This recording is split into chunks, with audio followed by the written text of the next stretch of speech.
Quand j'ai eu Justine lors de cet appel découverte, je ne pensais pas qu'une simple question allait lui faire comprendre pourquoi elle se sentait perdue.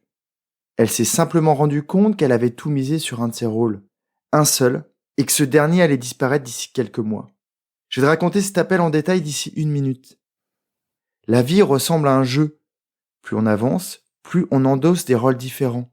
Malheureusement, quelquefois, toutes ces casquettes et leurs responsabilités peuvent rentrer en conflit. Si jamais tu les oublies au fond d'un tiroir, tu ne sais pas forcément les retrouver.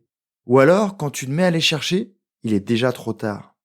Dans cet épisode, avec l'aide de Justine, je vais t'expliquer pourquoi il est important d'avoir connaissance de tes différents rôles et de jongler avec chacun d'entre eux pour que ta vie soit riche, épanouie et équilibrée. Salut à toi, tu es sur Dépasse-toi et je suis Sylvain Viens. Tous les mardis dès 7h, je te proposerai des idées pour comprendre ton fonctionnement, améliorer tes relations, trouver de la motivation ou encore développer ta confiance en toi. Et tout ça pour t'aider à créer une vie riche, épanouie et pleine de sens. Si tu ne veux rien louper et profiter de tout ce que j'ai à t'offrir, je t'invite à t'abonner à la newsletter sur mon site, sylvainviens.com. Avant de commencer, je voulais remercier Nels M pour son avis 5 étoiles qu'il a intitulé « Toujours un moment de douce réflexion ». Voici un extrait de son avis. C'est toujours agréable d'écouter Sylvain. Ses réflexions, ses conseils, sa vision des choses sont précieux et éclairants. Comme il aime à le dire, Sylvain est un vrai gentil. Je vous invite à écouter son podcast. Merci beaucoup Nels pour ton avis et si jamais toi derrière ton smartphone tu veux faire pareil, c'est avec grand plaisir que je lirai ce que tu m'as laissé. Avant de te raconter comment équilibrer les rôles dans ta vie, je voulais donc te raconter l'appel avec Justine. C'est une très gentille femme d'une 40aine d'années. Ou plutôt, je devrais dire une très gentille mère de famille, mais tu vas vite comprendre pourquoi je te dis ça. Elle prend contact avec moi car depuis quelque temps, elle se sent mal. Elle traverse un moment compliqué et elle a l'impression d'être arrivée au bout du chemin, à une sorte d'intersection. Mais elle ne comprend pas bien pourquoi, et surtout, elle n'a aucune idée des directions qui s'offrent à elle.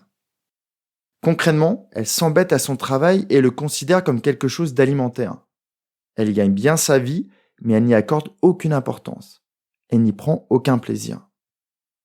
Côté amoureux, elle n'a plus aucune relation avec son mari. Sa vie maritale ressemble à quelque chose proche du néant. Elle ne ressent plus rien, et il semblerait que pour lui, c'est pareil. Il ne partage plus aucun moment d'intimité. Côté amical, elle a aussi délaissé ses amis d'enfance. Avant d'être maman, elle sortait le week-end avec elle. Elle organisait des balades dans des parcs autour de chez elle. Elle prenait des week-ends proches de l'océan pour s'évader un peu de la ville, pour faire des randonnées, pour prendre du bon temps entre filles. Et au moins 2 fois par semaine, elle leur donnait des nouvelles au téléphone, des moments où elles se racontaient leur vie respective. Mais dès la naissance de son premier enfant, elle a laissé tomber une grande partie de tous ses rendez-vous. Il y a encore 20 ans, Justine pratiquait le dessin, plus précisément l'aquarelle, dont certains vestiges sont encore affichés au mur de son bureau. Elle faisait du roller, mais ces derniers prennent la poussière au fond d'un carton dans son garage. Elle chantait dans une chorale le mercredi soir, mais tout ça, c'était avant. Sans s'en rendre compte, elle a tout misé sur son rôle de maman. Dans ses mots, c'est une vraie maman poule. Elle se lève maman, elle respire maman, et se couche le soir épuisée d'avoir été une super maman. Elle adore ses 3 petits. L'un d'entre eux s'est envolé il y a 3 ans. Le second va s'envoler cet été. Et le 3e est encore à la maison. Mais pour plus très longtemps. Je n'ai pas besoin de beaucoup de temps pour poser la bonne question. Celle qui va mettre le doigt sur le problème et qui va la faire tomber. Elle va chuter dans un vide mental. Donc, l'été prochain, si j'ai bien compris, ton dernier poussin va s'envoler.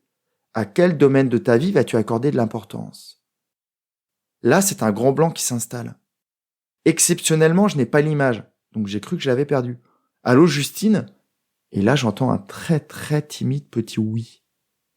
Physiquement, elle est là. Elle a toujours son téléphone dans les mains. Elle est toujours assise sur son sofa, mais mentalement, elle n'est plus avec moi. Elle s'est projetée en juillet 2022 et elle a vu son nid complètement vide. En l'espace d'un quart de seconde, elle s'est rendue compte que d'ici 1 an, elle ne serait plus une maman poule.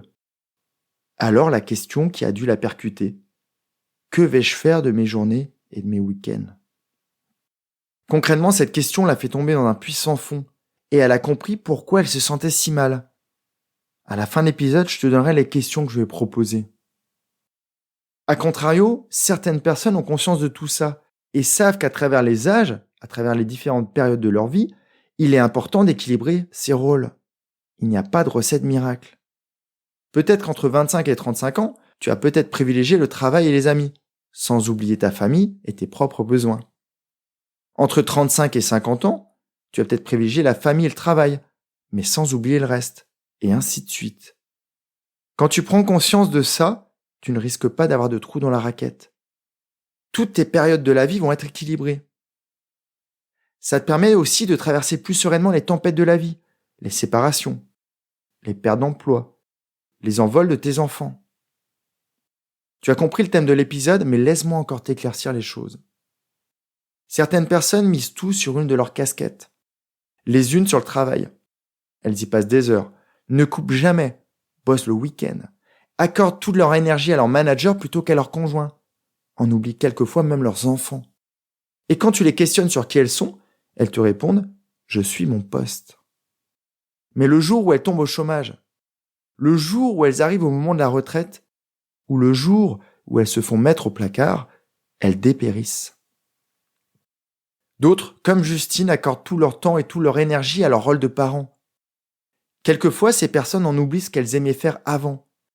Et quand le dernier poussin s'envole du nid pour l'université ou pour leur vie de jeune adulte, elles sont perdues et elles ne savent plus qui elles sont. Il y a plein d'autres options. Ceux qui ne pensent qu'à eux, et le jour où ils ont besoin de support, se sentent seuls et abandonnés.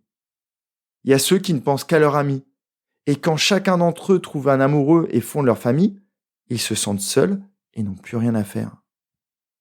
Il y a aussi ceux qui passent leur temps à faire du sport et du jour au lendemain se blessent. Mettre tous ses œufs dans le même panier ou le même nid, pour reprendre l'exemple de Justine, ce n'est pas forcément idéal. Surtout que quand tu fais ça, une partie de tes besoins n'est pas couverte. Alors pour le combler, tu enfonces trop profondément la casquette et tu combles ce vide par le retour que tu attends dans les domaines que tu favorises. Il serait complètement illusoire de penser que ces domaines ne sont pas communicants. Je t'en parlerai en détail jeudi dans le courrier privé. L'idée n'est pas d'avoir trop de rôles. La quantité n'aide pas du tout et peut-être même que ça te ferait te disperser. Mais il est quand même sympa d'anticiper ces changements et de garder un équilibre conscient tout au long de ta vie. Martin est arrivé à la retraite sans avoir aucune passion personnelle. Malheureusement, il n'aura pas profité de ce moment car son anxiété, sa solitude, son ennui auront eu raison de sa santé. Juliette a accordé tout son temps et son énergie à ses études de médecine, mais malheureusement n'a pas eu son concours. Mathilde a donné sa vie à son mari, jusqu'à ce qu'elle apprenne qu'il avait trouvé mieux ailleurs. Tu vois tous ces scénarios qui te rappellent peut-être des histoires personnelles que tu as déjà entendues. L'idée n'est pas d'imaginer le pire, mais de toujours avoir un équilibre, ou tout du moins de placer consciemment le curseur dans les différents domaines de ta vie. Mais le plus important, ce n'est pas Justine, pas Martin, ni les autres, c'est toi. As-tu conscience de tes différentes casquettes ? Es-tu un papa trop poule ? Es-tu un collaborateur trop impliqué ? Comment réussis-tu à équilibrer tes différents rôles ? Je peux te proposer quelques questions. Pourquoi offrir tout ton temps à une activité où tu n'as pas suffisamment de reconnaissance ? Ne pourrais-tu pas sortir 30 minutes plus tôt et peut-être aller dessiner dans la nature ? Pourquoi attendre ta retraite pour redonner vie à tes passions ? Pourquoi t'oublier pour répondre aux attentes de tes parents, alors que tu as tant de belles choses à réaliser ? Pourquoi attendre que tes enfants s'envolent pour recréer du lien avec tes amis ? Pourquoi attendre que ton conjoint te quitte pour lui proposer des week-ends romantiques ? Comment peux-tu faire là tout de suite pour recréer la complicité et retrouver l'étincelle de tes premiers baisers ? Si on prend un peu de hauteur, pourquoi attendre d'être au pied du mur pour acheter une échelle ? Pour apprendre à l'escalader ou pour commencer à le déconstruire ? Plus tu te questionnes, plus tu décides de ton chemin de vie et plus tu te crées des opportunités d'avoir une vie riche, épanouie, pleine de sens et équilibrée. J'allais oublier de te reparler de Justine. Simplement, je lui ai demandé de réfléchir à comment elle pourrait, de son côté, sur l'année qui arrive, redonner de la place à ses autres rôles. Son rôle d'amie, son rôle de collaborateur, son rôle de conjoint. En séance, on aurait pu aller plus loin, mais Justine ne devait pas être prête à ces changements et à toutes ces questions perturbantes. Pourtant, ces questions sont tellement indispensables pour être heureux tout au long de sa vie. Et là, tu peux te dire, ok Sylvain, mais que me proposes-tu de faire pour équilibrer tout ça? Je dis dans le courrier privé, au-delà de te faire voyager, je te proposerai plusieurs questions qui te permettront de savoir où tu en es, mais surtout de savoir où tu veux aller, car c'est là le principal. En attendant, tu m'écoutes en courant, allongé sur ton canapé, peut-être dans les transports. Je te souhaite une magnifique journée équilibrée. Prends vraiment bien soin de toi et à jeudi. Bye bye. Si cet épisode t'a appris quelque chose, n'hésite pas à en parler autour de toi. Dis-toi qu'à chaque fois que tu m'aides à le diffuser, tu fais tous les jours un peu plus pour aider tes proches et influencer positivement les gens qui nous entourent. Je te remercie très sincèrement pour ton écoute et je te souhaite vraiment le plus beau pour la suite.